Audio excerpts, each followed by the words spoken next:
जी, अस्सलाम वालेकुम। क्या हाल चाल है? ठीक ठाक हैं। उम्मीद है आप लोग सब खैर खैरियत से होंगे। आज हम बात करेंगे कि जर्मनी में एक लिमिटेड लायबिलिटी कंपनी कैसे ओपन कर सकते हैं। इसको जर्मन लैंग्वेज में Unternehmer Gesellschaft Haftung beschränkt जो है वो कहा जाता है।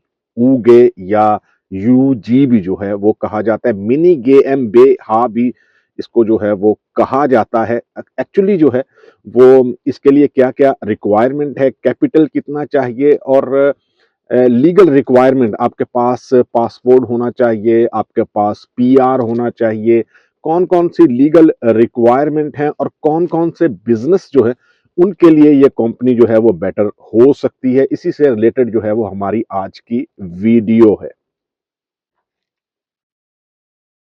Unternehmer Gesellschaft Haftung beschränkt या लिमिटेड लायबिलिटी कंपनी उन लोगों के लिए फायदेमंद है जिनके पास कैपिटल नहीं है, जो 1 यूरो से जो है वो कंपनी स्टार्ट करना चाहते हैं। बहुत सारे ऐसे लोग हैं जिनके पास एक्सपीरियंस है लेकिन उनको पता नहीं है कि कंपनी जो है वो यहाँ पे कैसे रजिस्टर्ड होती है, कितना कैपिटल चाहिए और किन कामों के लिए कौन-सी कंपनी जो है वो चाहिए। अ, ऊगे या लिमिटेड लायबिलिटी कंपनी अ, क्या होती है? इसका मतलब है कि कंपनी को नुकसान हो तो आपकी जो पर्सनल जायदाद है, आपके पास अगर फ्लैट है या गाड़ी है या इस तरह की जो भी चीज़ है वो महफूज रहती है और सिर्फ कंपनी के पैसे ज़िम्मेदार होते हैं। आम तौर पे जो छोटे बिज़नेस हैं, स्टार्टअप्स या नए कारोबार जो करना चाहते हैं स्टार्टिंग में, उनके लिए जो है वो बनाई जा सकती है।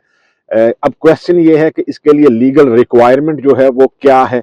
क्या जो लोग पीआर होल्डर हैं वो ये कंपनी स्टार्ट कर सकते हैं? तो यस, जो पीआर होल्डर हैं यहाँ पे जर्मनी में वो ये कंपनी स्टार्ट कर सकते हैं। इसके अलावा जो जर्मन सिटीजन हैं या एयू सिटीजन हैं या इसके अलावा जो नॉन एयू सिटीजन हैं या फिर जो पीआर होल्डर्स हैं वो इसमें एज अ डायरेक्टर या शेयर होल्डर भी जो है वो अंदराज हो सकता है उनका और वो इस कंपनी के साथ जो है वो काम कर सकते हैं। फॉर एग्जांपल आपके पास कोई इन्वेस्टमेंट नहीं है लेकिन आपके पास डॉक्यूमेंट्स हैं, आप एक कंपनी जो है वो ओपन कर सकते हैं। तो बहुत सारे ऐसे लोग होते हैं जो इन्वेस्टमेंट करते हैं और आपके नाम पे कंपनी स्टार्ट करते हैं और प्रॉफिट में जो है वो शेयर होल्डर बन जाते हैं। आप काम करते हैं यहाँ पे। इस तरह की पॉसिबिलिटीज जो हैं वो यहाँ पे होती हैं। कितना कैपिटल जो है वो चाहिए आपको? मिनिमम कैपिटल जो है वो 1 यूरो से जो है वो आप इसको स्टार्ट कर सकते हैं, लेकिन ज़्यादा बेटर है कि आपके पास तकरीबन 2000 यूरो तक जो है वो होना चाहिए। मैक्सिमम कैपिटल इसका 24,999 यूरो होता है। इसके आगे अगर आपका कैपिटल 25,000 से जो है वो बढ़ जाए तो आप गेएमबेहा जो है वो बना सकते हैं एक कंपनी के जिसका कैपिटल जो है वो 25,000 यूरो होना चाहिए, उसमें चेंज भी इसको कर सकते हैं। इसके अलावा जो भी ये लिमिटेड लायबिलिटी कंपनी होती है उसमें ये ख्याल रखा जाता है जी कि आपका जो प्रॉफिट है हर साल वो 25,000 रिजर्व में जो है वो जाना चाहिए, ताकि जब कंपनी का कैपिटल 25,000 यूरो हो जाए तो आप उसको जो है वो चेंज कर सकें। ये एक बुनियादी जो है वो शर्त भी होती है इसमें कि आप 25% जो आपका प्रॉफिट है वो हर साल जो है वो आप इसमें रखेंगे। अब लोग जो है वो प्रॉफिट को किस तरह जो है वो काउंट करते हैं या उसको मैनेज करते हैं, ये उनकी रिस्पॉन्सिबिलिटी है। बहुत सारे लोग जो हैं वो शायद इस किसी भी बिजनेस को बहुत लंबे अरसे तक चलाना ना चाहते हों, तो अमूमन जो है वो अपने डॉक्यूमेंट्स में लॉस जो है वो शो करते हैं कि जी हमें लॉस हो गया है और प्रॉफिट कोई नहीं हुआ। तो बहुत सारे लोग जो हैं वो सारी उम्र जो है वो इस लिमिटेड लायबिलिटी कंपनी के साथ जो है वो जाते हैं। इसके अलावा यूजी या ऊगे कंपनी जो है वो बनाने के लिए रिक्वायरमेंट क्या है? जर्मनी में ये चीज़ें ज़रूरी होनी चाहिए। एक तो आपके पास कंपनी नेम होना चाहिए। फॉर एग्ज़ाम्पल जो है वो एबीसी ट्रेडिंग या इस तरह करके जो है वो होना चाहिए। लेकिन इसके साथ यूजी जो है वो लाजमी लिखना होता है, कि जैसे ABC ट्रेडिंग यूजी। यूजी जो है वो हफ्तुंग बिश्रैंक जो है वो इसको कहते हैं, और ये होना चाहिए। इसके अलावा आपके पास एक बिजनेस एड्रेस जो है वो होना चाहिए। जर्मनी में ज़रूरी है ये ऑफिशियल एड्रेस।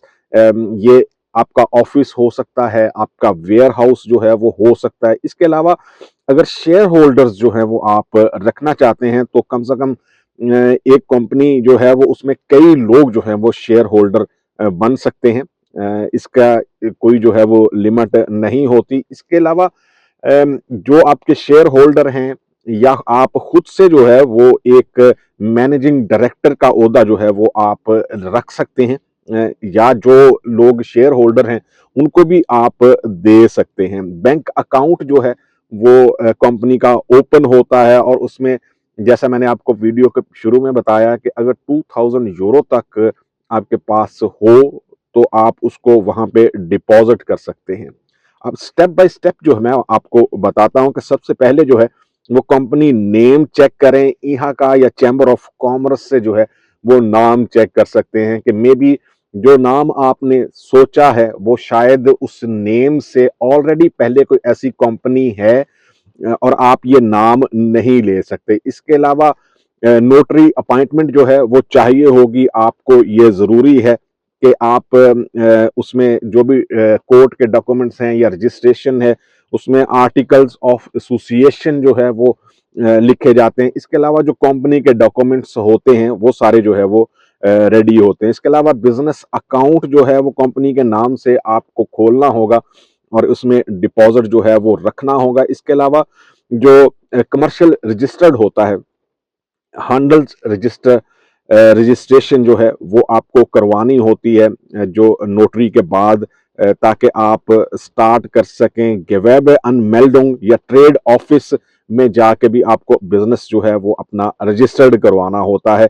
इसके बाद आपको टैक्स नंबर मिलता है फाइनेंस ऑफिस से, टैक्स नंबर, और अगर जरूरत हो तो वैल्यू एडेड टैक्स आईडी जो है वो भी आपको मिलता है। अब इस पे कॉस्ट जो है वो कितनी आती है, अगर हम बात करें नोटरी की, तो 300 यूरो से लेके 800 यूरो तक जो है वो इसकी कॉस्ट आती है। इसके अलावा जो हैंडल रजिस्टर में आपने रजिस्टर करनी है कंपनी, तो उसकी कॉस्ट जो है 150 यूरो से लेके 300 यूरो तक जो है वो आती है। ट्रेड रजिस्ट्रेशन जो है वो 20 to 60 यूरो जो है इसमें होती है। डिफरेंट जो है वो प्राइसेस होती हैं। जब आप किसी ऑफिस में जाएंगे तो वहां पे एग्जैक्ट जो है प्राइस आपको पता चल जाएगी। इसके अलावा टैक्स एडवाइजर सेटअप जो होता है आपको रखना होता है। एक स्टॉयर बराटर जो है वो उसकी कॉस्ट जो है वो 200 यूरो से लेके 500 यूरो तक होती है। अगर हम टोटल कॉस्ट की बात करें तो 600 यूरो से लेके 1500 यूरो तक जो है वो ये सारा खर्चा आता है। इन बिटवीन इसके दरमियान जो है वो होगा, कम से कम जो है वो 600 यूरो जो है वो होगा। अब जर्मनी में जो कंपनी होती है उसको टैक्स देना पड़ता है। ये टैक्सेस जो हैं वो कौन से हैं, आपको कॉर्पोरेट कॉर्पोरेट टैक्स जो है वो देना होता है, सॉलिडेरिटी टैक्स होता है। इसके अलावा ट्रेड टैक्स होता है 14 to 17%, लेकिन ये जो सिटीज हैं यहाँ पे वहाँ पे डिफरेंट भी हो सकता है। इसके अलावा उमज़ट्स्टॉयर या वैल्यू एडेड टैक्स जो है वो आपको देना होता है। वैल्यू एडेड टैक्स के बारे में मैं आपको बताऊं कि जो यहाँ पे रेस्टोरेंट हैं, पहले ये 19% था, लेकिन जो रेस्टोरेंट हैं उस पे जो है वो अब 2026 में 7% जो है वो कर दिया गया है।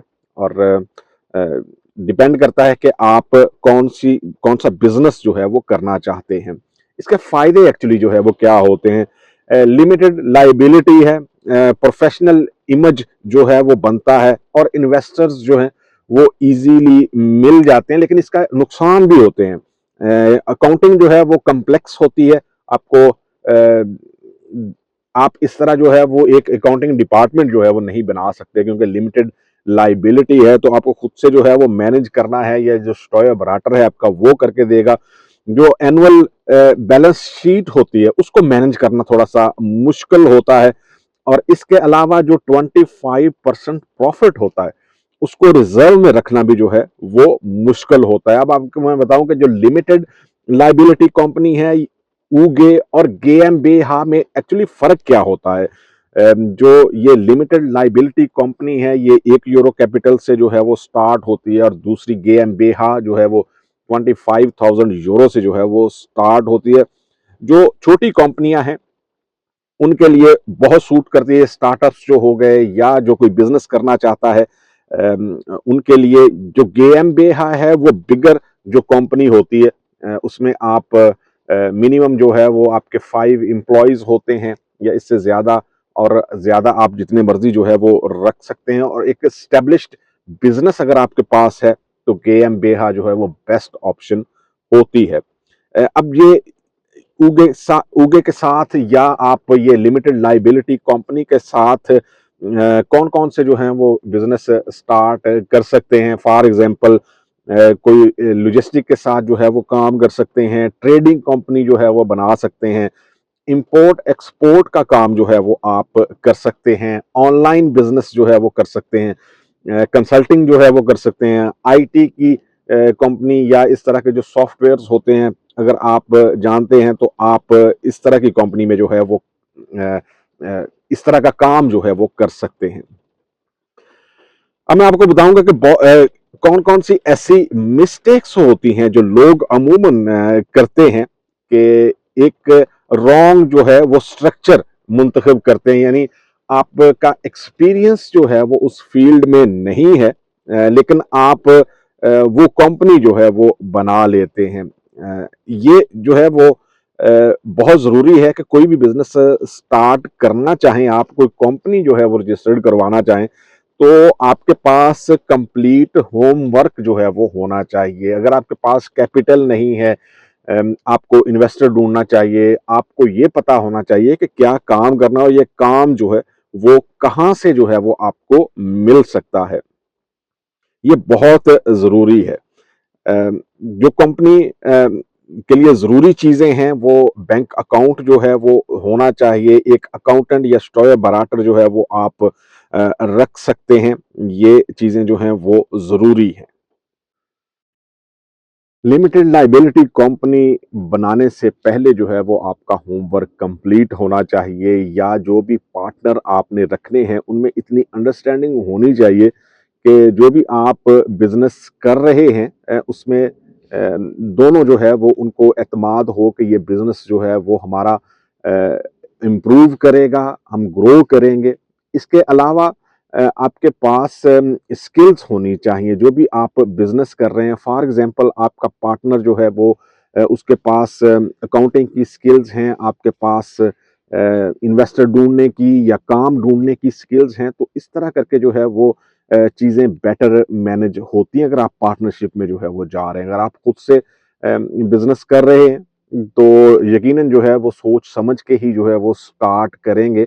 जर्मनी में बहुत सारे स्टार्टअप्स जो हैं वो हर साल स्टार्ट होते हैं, लेकिन जब भी साल का एंड होने वाला होता है तो उसमें वो कंपनीज जो हैं वो बंद हो जाती हैं लॉस शो करके। कोशिश करें कि जो भी चीज़ें आप करना चाहते हैं यहाँ पे जर्मनी में, उनके बारे में पहले कंप्लीटली होमवर्क कर लें, इंफॉर्मेशन ले लें, और अगर आपके पास ऑलरेडी उस काम में स्किल्स हैं तो आपके लिए बहुत ज़्यादा जो है वो फ़ायदेमंद हो सकता है। लेकिन लैंग्वेज जो है वो बहुत ज़रूरी है। विदाउट लैंग्वेज जो है वो अगर आप कोई भी बिज़नेस स्टार्ट करेंगे, ऐसा बिज़नेस के जहाँ पे जो है वो आपको जर्मन लैंग्वेज बोलनी पड़े या इंग्लिश बोलनी पड़े, तो ये दोनों चीज़ें जो हैं वो आपके पास होनी चाहिए, बहुत ज़रूरी है।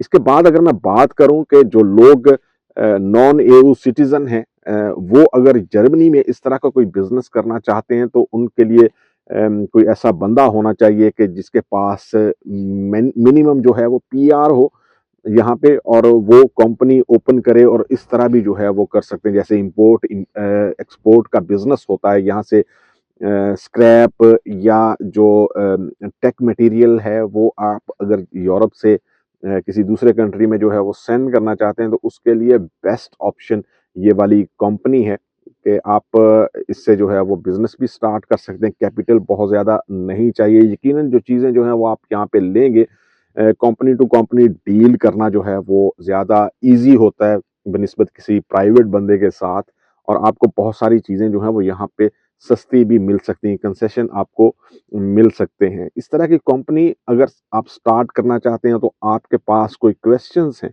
तो आप मुझे इस वीडियो के कमेंट बॉक्स में जो है वो पूछ सकते हैं। मैं कोशिश करूँगा कि जो भी पॉसिबल आंसर्स हुए आपको दूँ। टाइम जो है वो आगे पीछे हो सकता है, लेकिन मैं आंसर ज़रूर देने की कोशिश करता हूँ। मिलेंगे किसी दूसरी वीडियो में, दुआओं में ज़रूर याद रखें। अल्लाह हाफ़िज़।